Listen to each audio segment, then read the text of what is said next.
Hello and welcome to VOA's Red Carpet. I'm Jackson Vunganyi. This week on the show, we chat with artist and motivational speaker Shadell Moore about her music and her connection to Africa. We visit an artist that is using his chainsaw to turn tree stumps into art. Those stories, plus we meet Tatenda Mongofa, the co-founder of a car manufacturing company based in South Africa.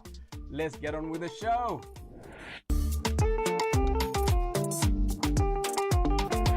Organizers of Africa Diaspora Day on the Hill said that they hope that this first-of-its-kind event becomes an annual event with recognition from the U.S. Congress. The event attracted mostly members of the African diaspora in the Washington, D.C. region, Maryland, and Virginia, with hopes to connect and network with each other on issues regarding their growing community. Amina Laura Ahmad is an award-winning speaker, educator, and entertainer who traveled all the way from Oakland, California to attend the event. I'm here representing the Black American and Jamaican community as born-again Africans. I'm very passionate about us as Black people around the world reconnecting to our roots so that we can come together and blossom the best fruits. So I really appreciate this convening today, bringing us together. And this is the first, but it won't be the last. So I want us to know that we are all one people, one aim, one destiny, one Africa. Ashe.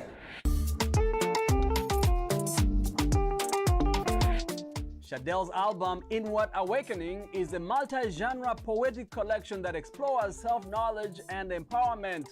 She says that she quit her job as a successful television host to embark on a journey of self-discovery through the arts, hoping to pass on the lessons for personal development and consciousness to others.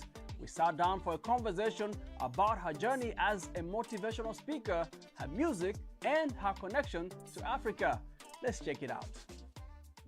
Born leader, call me Queen Sheba, Messiah, God is the fire, give it a mic, I rock it. One of your tracks on this album is titled Africa Inside of Us. Yes. Let's talk to us about your own background and the identity and that connection to Africa that this album has revealed to you. Yes.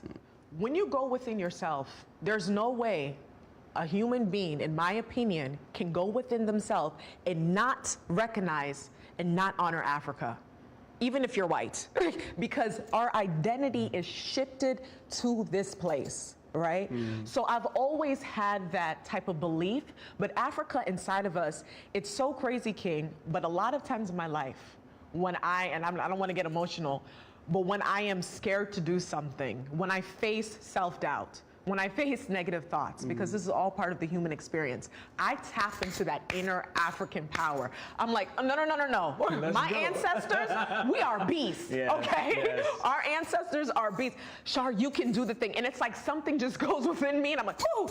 And it's like, oh my gosh, I've been able to tap into this thing. And it's like this divine power and this divine protection because you honor who you are. Absolutely. You know, and it's amazing. And I try to tell people this stuff and I tell people, once you get connected with your African identity, and however that looks like to you, because I'm a believer in not trying to force anybody to be anybody but themselves. But once you get connected to these roots, you start to grow because it's part of your foundation. You find your, I guess, your inner gangster. Yes, my that's inner one of the other tracks on. Inner gangster. Hey, so true. what is your inner gangster? Woo, inner gangster is all about courage. In this journey of life, every one of us will be tested in some way. Everybody got an inner gangster, tough and rooted like a soldier.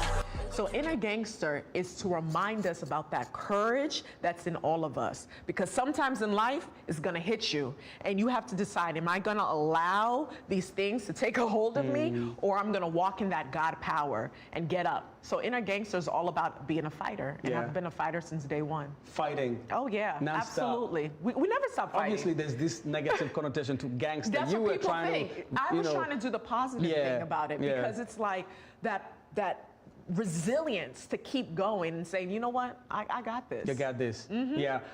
Do you ever have moments of doubt, of self-doubt, absolutely.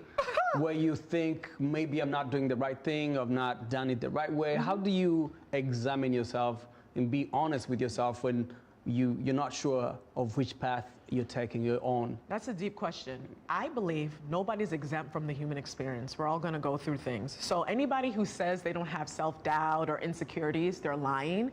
But I have to also realize that when I'm facing this negative energy, then I'm not allowing this thoughts to define me. Because once we start entertaining self-doubt, we go into a dark hole. And what happens is negative energy is so beyond powerful that it attracts other things. It's like once you start a dark thought, you're gonna think about this, you're gonna think about this. And living in lack is terrible for you. So when I face these negative thoughts, I allow myself to process it and realize like, okay, I am not my thoughts, and try to switch to something positive.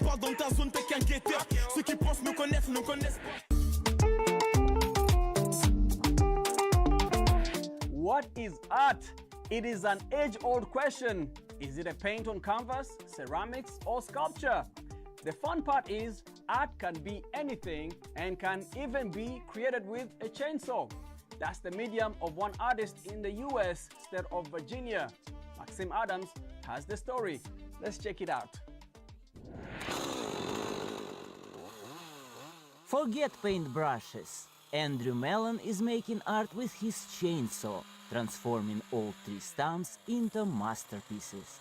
He has created over 150 wooden sculptures, most of which are in parks and the private yards of his neighbors in Northern Virginia. Mellon says his aim is to liven up places and add a little magic to them. Chainsaw carving is kind of like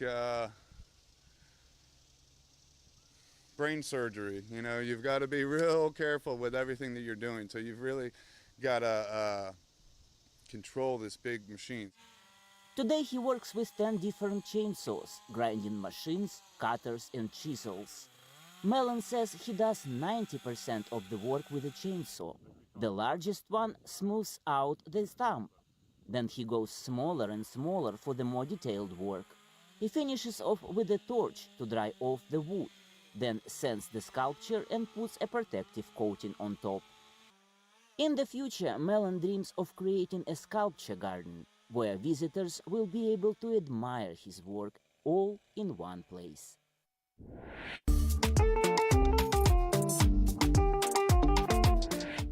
Originally from Zimbabwe, 36-year-old Tatenda Mungofa is the co-founder of a car manufacturing company headquartered in South Africa.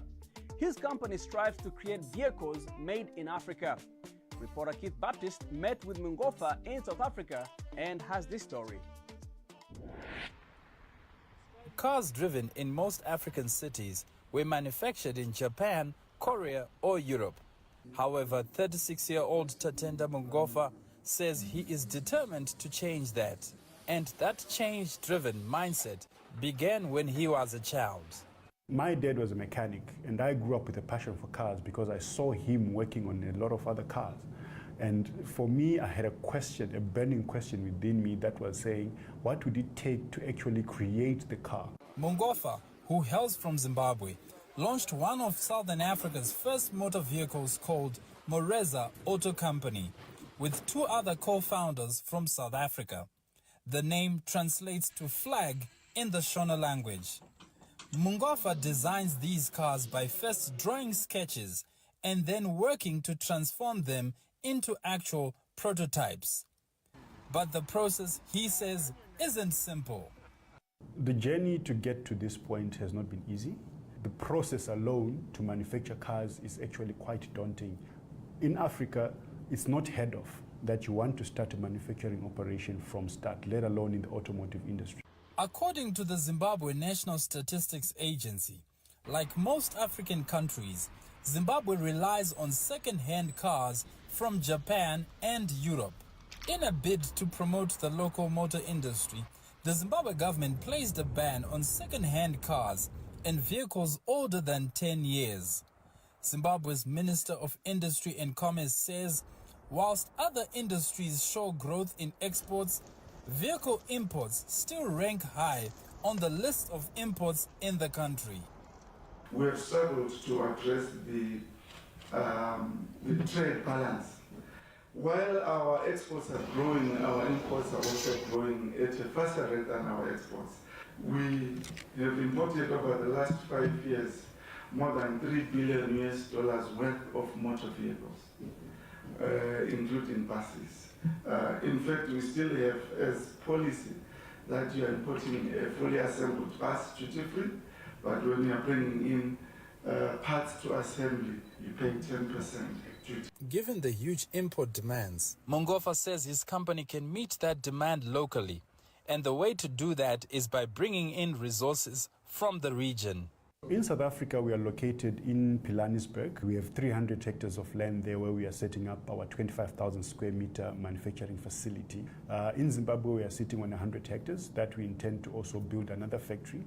But our plan is to go throughout the whole continent, setting up assembly plants and distribution points so that we better service the African market. Given that most car manufacturing plants in the country have either folded or migrated to a more favorable market, Mungofa hopes to fill that gap.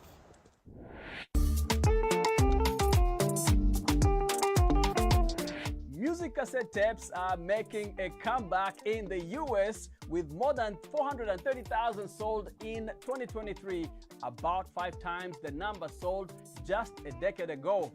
Cassette tapes are especially popular with younger generations who grew up with digital music. Karina Bafradazian has the story. Neil Backton has owned this record store in Washington for almost 2 decades, but customers are not only buying vinyl records these days. Backton says a couple of years ago he had to dedicate a separate section to audio cassettes. Cassettes started picking up in the last 2 years, maybe. I used to sell like one a month, and now I'm selling them almost every day.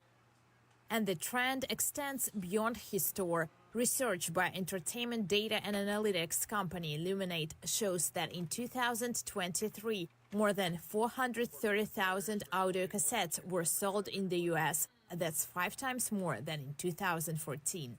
But what's the draw of analog music when digital streaming is so easy? Enes, a customer who asked to go by his first name only, says listening to music in album or cassette form is for him a better experience. It was kind of killing the music that I was liking in terms of like picking and selecting what I like in a specific album, etc. And so what I like mostly about vinyls is like being able to like enjoy the full thing.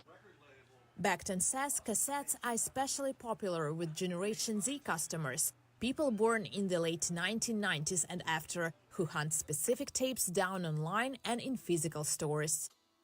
It's mainly younger right now for cassettes. I mean, some older folks that still have cassette, maybe a cassette player or one in their car.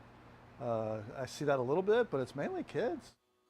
It's still possible to find cassette players from the 90s on platforms like eBay. What's more, YouTube offers tutorials that show the younger generation old tricks like how to quickly rewind a cassette with just a pencil or play a DJ set with tapes.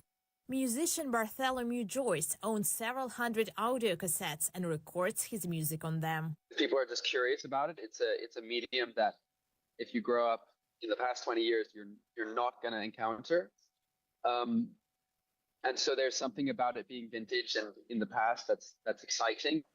Dua Lipa, Taylor Swift and Ariana Grande are among those responding to the demand. They have all released albums on audio cassette. British singer Mary Spander says cassettes are just a logical continuation of the vinyl trend of the last decade. It was just something to offer my fans that was physical, something to hold on to, collect, display, as well as listen to. Thank you for watching VOA's Red Carpet. I'm Jackson Vunganyi. For more entertainment news, remember to check us out at voaafrica.com. We are also on Facebook, on Instagram, and on YouTube. Don't forget to like, to share, and subscribe. Until next time, goodbye, everyone.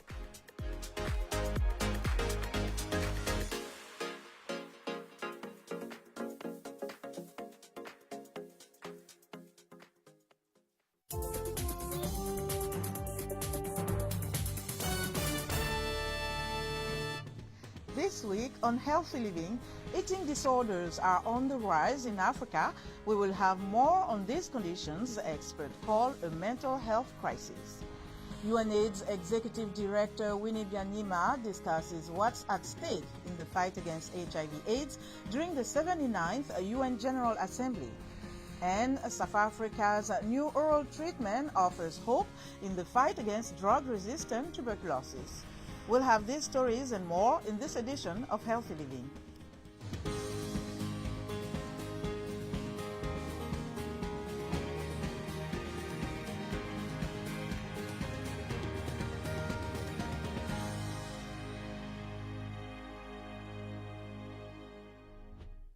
Hello, I'm Linor Moudou. Thank you for joining us for another edition of Healthy Living.